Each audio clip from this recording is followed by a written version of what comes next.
Hola, bon dia a tots.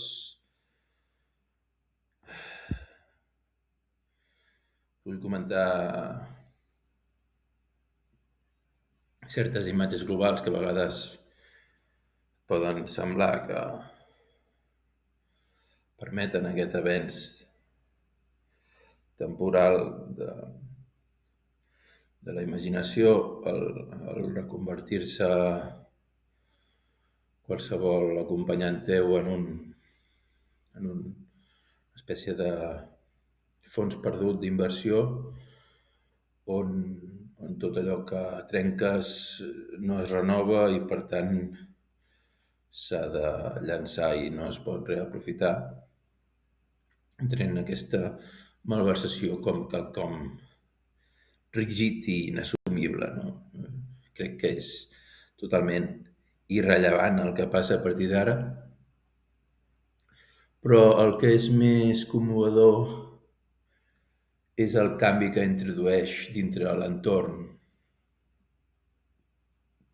aquesta necessitat d'introduir mecanismes per activacions completes d'un fons imaginari col·lectiu dintre d'un escenari factible de treball és interessant. Sí, llavors el treball esportiu és important perquè el,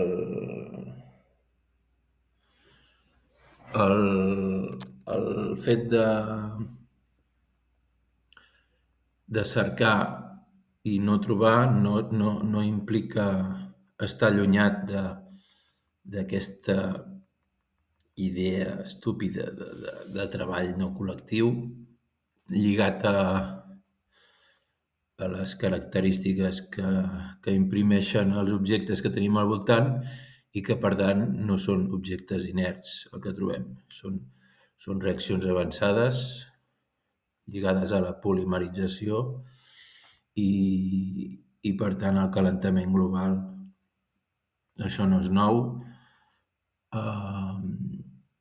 Tenim mecanismes de conversió d'energia, sobretot en la manufactura diària de les compres, que imprimeixen valors els quals estan lligats al teu consum d'energia del frigorífic i que són valors estàndard, competitius, però que necessiten d'aquesta relació matemàtica, no de treball. Per què dic això? És perquè és important entendre què implica tota aquesta continuïtat de les relacions subjectes a aquest episodi. La relació viral d'aquesta moral té un lligant important, és la composició unívoca, o sigui, tot allò que es mou al teu voltant però que no es veu. Això és inassumible si partim d'uns principis d'equitat com poden ser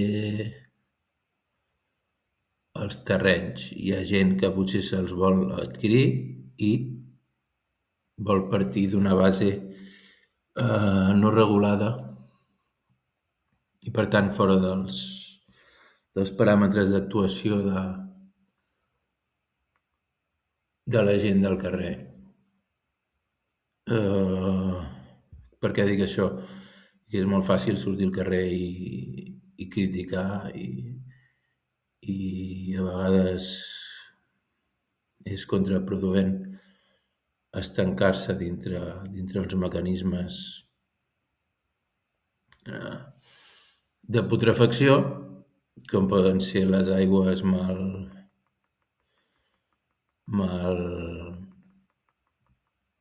eh, civilitzades, no? Aquests entorns urbans poc cuidats o deixats al costat de la indústria de l'automòbil i que, per tant, malmeten el nostre entorn i són impossibles d'assumir a nivell pràctic com a ciutat i com a reacció d'aquesta cadena de valors. I ja està, això és tot. Espero que us hagi agradat el vídeo i podeu donar un like si us interessa. A mi m'agrada que em donin likes. I ja està, moltes gràcies.